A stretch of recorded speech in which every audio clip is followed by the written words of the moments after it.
कुत्सितवाद, वाचो वेगम, वाणी के वेग को शासन में लीजिए, और मनशा, मनोवेगम, मन का वेग आता है। ये देखूं, ये भोगूं, आदि आदि संकल्प विकल्प, इसके वेग को सह जाओ। कुछ नहीं बोलना, सहने का मतलब होता है कुछ नहीं बोलना। मन कह रहा मुझे ऐसा करना है, मुझे ऐसा करना है, मुझे ऐसा, कुछ नहीं बोलना। कुछ भी उसकी जलन जो हो रही है किसी से नहीं कहना, शांत गंभीर, खत्म। पर उपासक क्या करता है, जो कच्चा उपासक है, नहीं नहीं अब मेरे मन में आ रही, मेरे मन में जलन हो रही, मुझे ऐसा करना है, मुझे ऐसा नहीं। शांत, ना बोलना है जो मन में आ रहा है, ना उसकी जलन पर ध्यान देना है, अपने मंत्र नाम उपासना कर्तव्य में लगे रहो, शांत हो जाएगा। इसके शांत करने की युक्ति है, इसे मतलब मत रखो।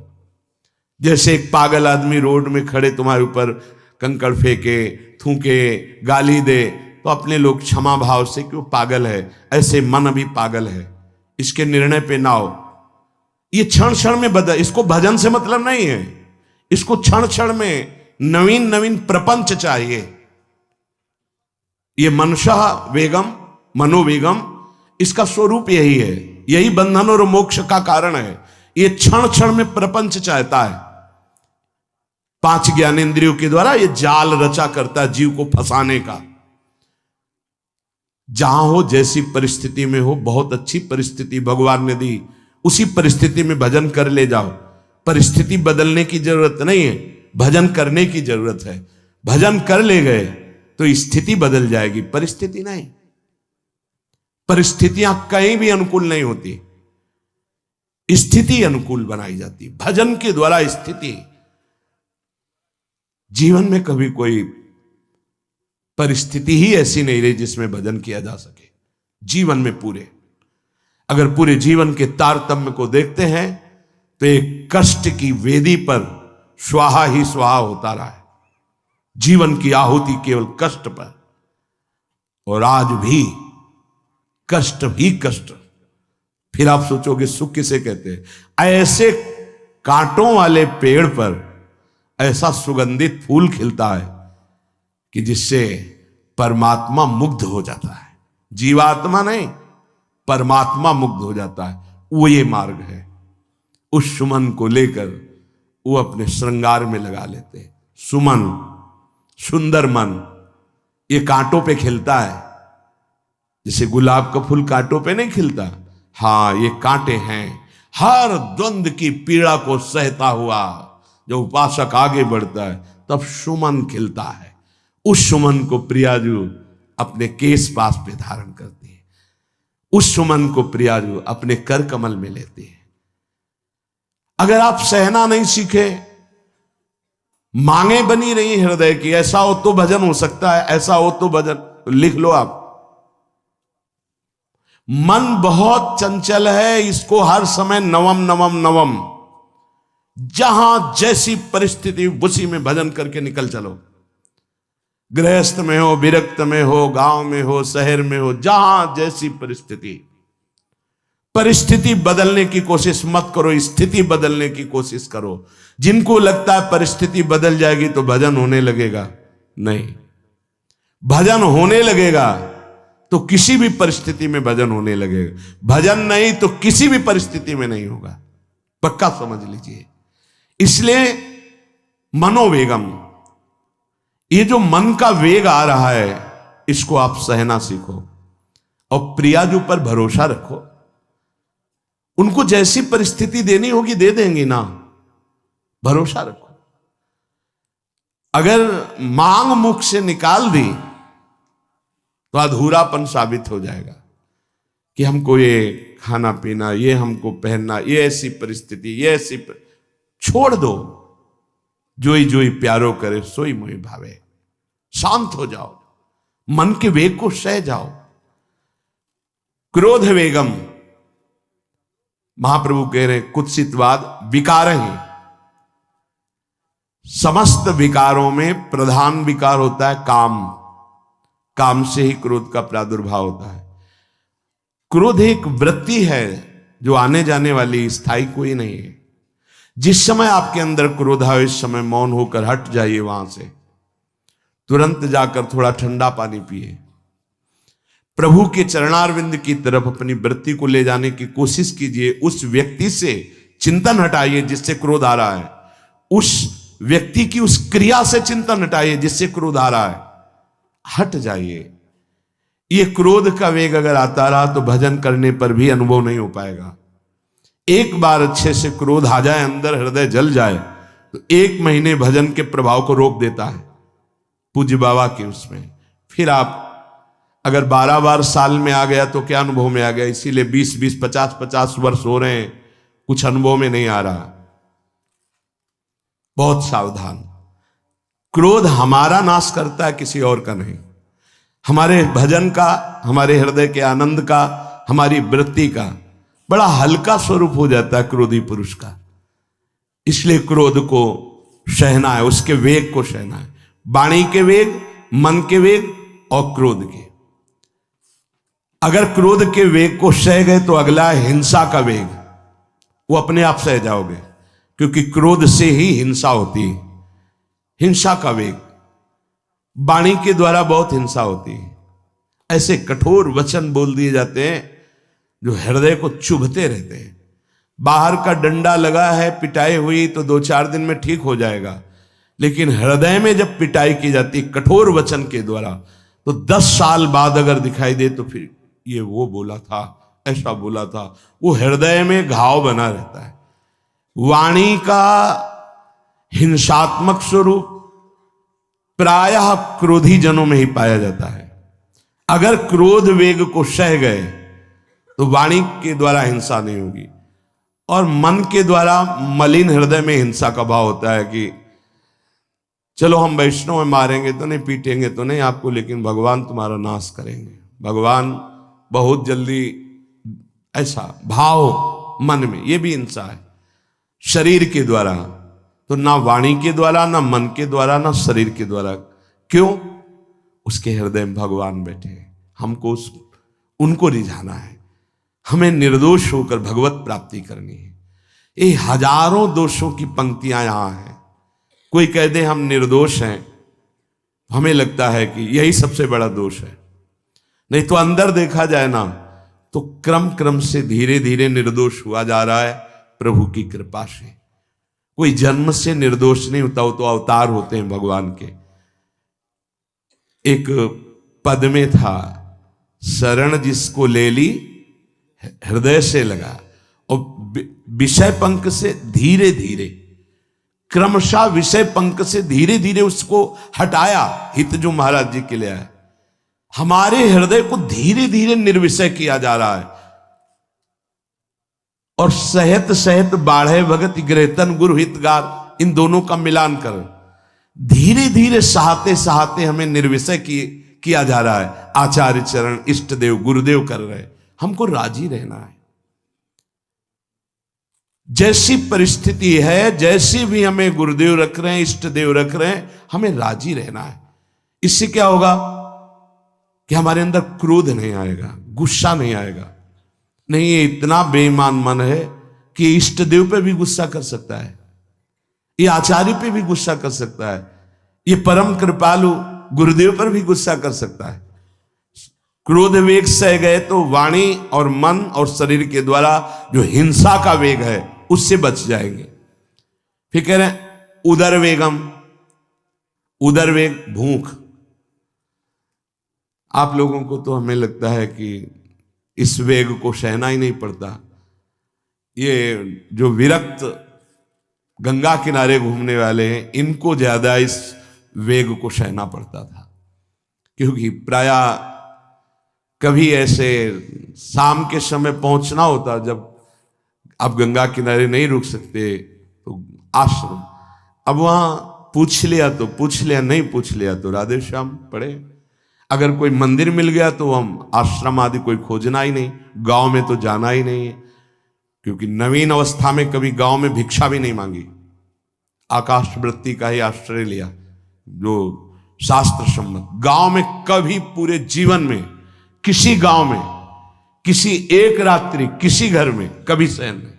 गांव के किनारे मंदिर मिला या कोई आश्रम संत जनों का, वहां भूख के वेग को जो सह जाए तो भजन में बहुत रुचि हो जाती, क्योंकि भजन से चित्त हटेगा तो भूख व्याकुल करेगी, और उसकी व्याकुलता से बचना है तो भजन में लगना पड़ेगा। और आपको सच्ची कहते हैं कि कई कई दिन भोजन न मिलने पर भी शरीर में गंगा जल के कारण कभी कमी महसूस नहीं हुई। जो दूध में पावर है उससे अधिक सामग्री गंगा जल में है। अब वो बहुत से ऐसे नगरों के समीप से गंगा मैया निकली जहां से बड़ी बड़ी फैक्ट्रियों का, तो नहीं, बहुत सुंदर गंगा जल, वो तो सुंदर है ही, था, है, रहेगा।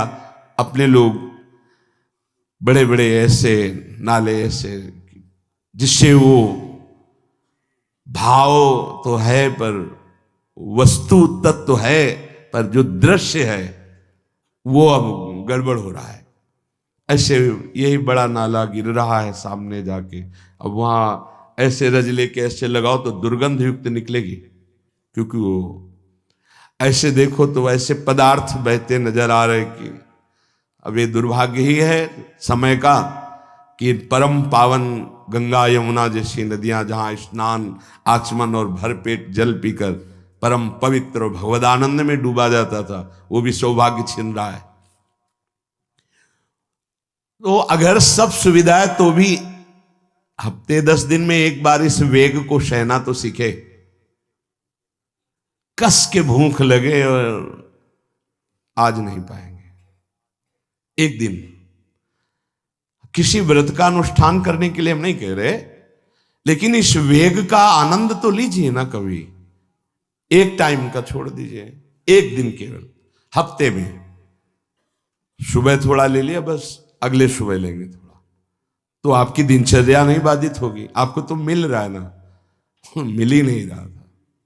जो उदर वेग है, भूख में भजन का एक तार जुड़ता है, ये देखा है। क्योंकि ना तो नींद आएगी और ना कहीं और कोई प्रपंच की गुंजाइश है, क्योंकि उदर वेग जब भूख से व्याकुल जी होता है तो बचने के लिए एक ही उपाय है, केवल भगवत चिंतन। हटो उसके चिंतन से। ये पूर्व के संतों ने बहुत कष्ट पूर्वक भजन करके जो लाभ प्राप्त किया है वो आप लोगों को सहज में मिल। कभी कभी अपने को इससे परिपक्व करना चाहिए। जैसे शास्त्रीय पद्धति में महीना में 2 तो व्रत है ही हैं, 15 दिन में एक एकादशी, 15 दिन में एक एकादशी। वो इसीलिए रखा गया है सार्वजनिक रूप से कि वो संयम को ना कर पाए, तो 15 दिन में एक दिन संयम पूर्वक पवित्र भजन। अपने लोग जानबूझकर हफ्ते में एक टाइम छोड़ दें या एक दिन कभी ऐसे, तो उदर वेग को सहते हुए भजन। उदर वेग देख लो, उदर वेग को सहने के लिए तो अगला जो बात कह रहे हैं वो अपने आप सह जाओगे। जैसे क्रोध वेग को सह गए तो हिंसा वेग पर आप शासन कर लेंगे, ऐसे उदर वेग को सह गए तो उपस्थ वेग को सह जाएंगे। उपस्थ वेग कहते हैं जनेन्द्री के कामोपभोग को। जब पेट में भरपेट भोजन ही नहीं है ना, तो और कुछ चिंतन ही नहीं रहा। यौवन अवस्था जवानी ऐसे भगवान ने काटी है कि याद ही नहीं रहा कि संसार का कोई सुख होता है। वह एक लक्ष्य ब्रह्माकार वृत्ति कैसे कैसे तत्वबोध हो, बस कठिन से कठिन जहां वैराग्य की भूमिका वहां कूद जाना, उसी में स्थिति में आने की कोशिश करना, देह राग का त्याग करना, ये युद्ध चल रहा था। बड़ी कृपा है। उपस्थ वेग, इसका जनेन्द्री का वेग आता है। जो स्कूल में आदतें जिनकी गंदी हो गई बच्चों की, फिर आगे वो संयम में, उनको बहुत बाधा है। कई ऐसी क्रियाओं से वो जानकारियां रख लेते हैं कि जो अपना सर्वनाश करने के लिए पर्याप्त है। उपस्थ का जब वेग आए तो सहने की सामर्थ्य उसी की आएगी जो उदर वेग को सह जाता है। पक्का। किसी उपासक को देखा बहुत शरीर कृश हो रहा है, तो पूछा क्यों, भोजन क्यों नहीं करते, आप ऐसे कैसे हो रहे, पहले तो आप ऐसे नहीं थे, आप तो पहले बहुत स्वस्थ थे, फिर क्यों, कहा ऐसे नहीं, बताइए क्या, ज्यादा आवश्यकता नहीं है, जीने के लिए बस प्राण पोषण के लिए डाल लेते हैं, क्योंकि जो शांति चाहिए वो तो इतने से ही मिलेगी ना। बहुत सुंदर, बहुत प्रसन्नता है, ठीक है, ठीक चल रहे हो आप, पर इतना पाते रहो कि सीढ़ियां चढ़ उतर ले, इतना पाते रहो कि आपका शरीर काम करे। वो कहा हृदय में बहुत प्रसन्नता है, बहुत सुंदर। संयम में अपने आप को ले आना ये महात्मा का लक्षण होता है, चाहे स्त्री शरीर हो चाहे पुरुष शरीर हो। धन्याति धन्य, आप अपने आप को कस दीजिए, यही तो राग त्यागना ही। जो जवानी में अपने आप को जला दिया वो बुढ़ापे में चमकता है, ध्यान रखना। जो जवानी में उद्दंडता में समय व्यतीत किया वो बुढ़ापे में गंधाता है, ये भी ध्यान रखना। गंधाता वो अंदर जो दुर्गंध के पौधे थे ना, वो सब दुर्गंध फैलाते हैं। पूज्य श्री पंडित गया प्रसाद जी महाराज जी ने कहा, गृहस्थी में होते हुए भी 40 और 45 के बीच में काम विजयी हो जाना चाहिए, नहीं तो जीवन बिल्कुल बर्बाद हो जाएगा। जो कुछ गृहस्थ धर्म की सेवा है 40-45 के बीच तक हो जाए, मतलब 20 से 25 से ब्याह हुआ आपका, 40-45 तक लड़का बच्चा, इसके बाद अखंड ब्रह्मचर्य धारण कर लो। 40-45 से संयम में हो जाओ तो तुम्हारा जीवन सार्थक हो जाएगा। पूज्य पंडित गया प्रसाद जी महाराज, बहुत जरूरी है उपस्थ जनेन्द्री के वेग को सहना। पर हर वेग अपने आप में बहुत कठिन है, पर एक दूसरे से इसका तारतम्य है।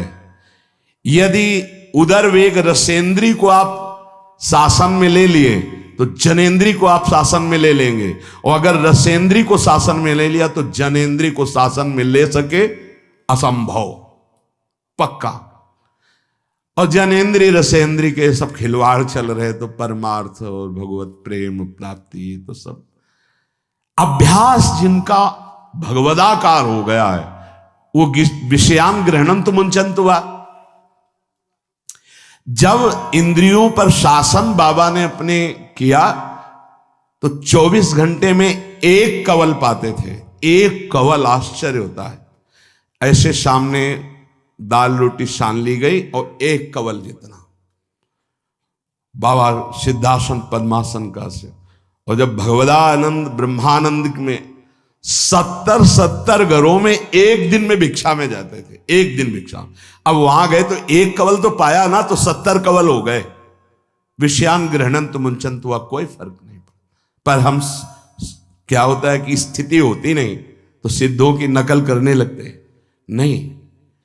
पहले हम साधक हैं, पहले हमारी इन वेगों पर विजय प्राप्त करने की वृत्ति आनी चाहिए।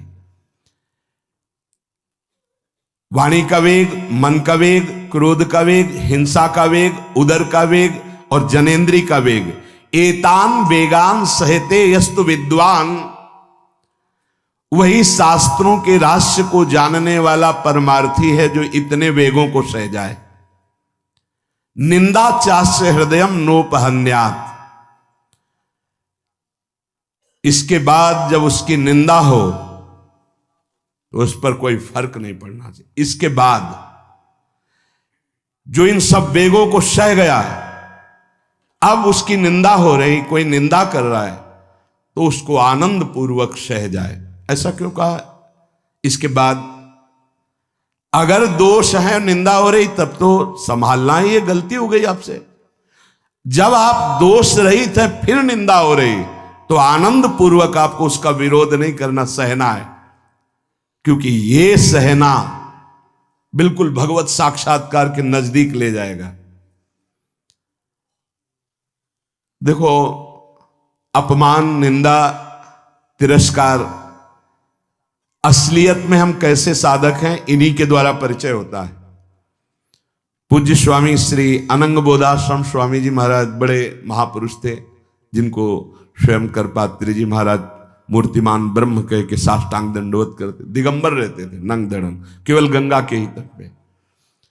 वो महीने 2 महीने में और कहीं नहीं जाते थे।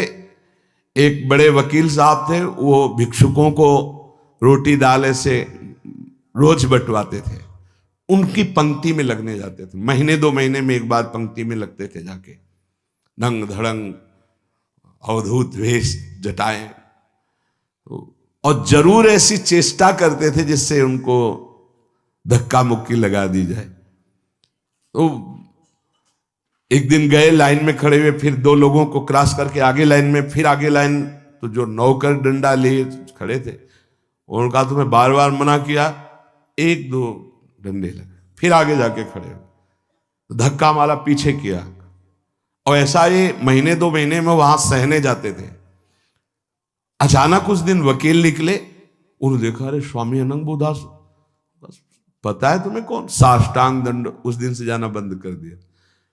फिर एक दिन गए थे प्रभुदत्त ब्रह्मचारी जी के यहाँ, कहां असनी है और कहां जोशी, गंगा किनारे पूरी रात चल करके पहुंचे। 2 बजे आवाज लगाई, ब्रह्मचारी। स्वामी जी उतरे नीचे, साष्टांग दंड, बैठे। उनका स्वामी जी 2 बजे रात, बोले हाँ ऐसे मन आया, आगे कुछ खाओगे पियाओगे? स्वामी जी, और वो भी परमहंस ब्रह्मचारी जी, बहुत संयमी महापुरुष प्रभुदत्त ब्रह्मचारी। टीन में कुछ आटा रखा, तो बोले स्वामी जी कहो तो रोटी बना दे। बोले हाँ बनाओ। रोटी और नमक ऐसे पाए, जितना टीन में आटा था सब पागल, जो 2-4 किलो जो भी। तो बोले स्वामी जी आटा तो खत्म हो गया। बोले हाँ, भोजन का स्वाद तो साधु ही जानता है। फिर उठे, झूसी से असनी फिर पैदल।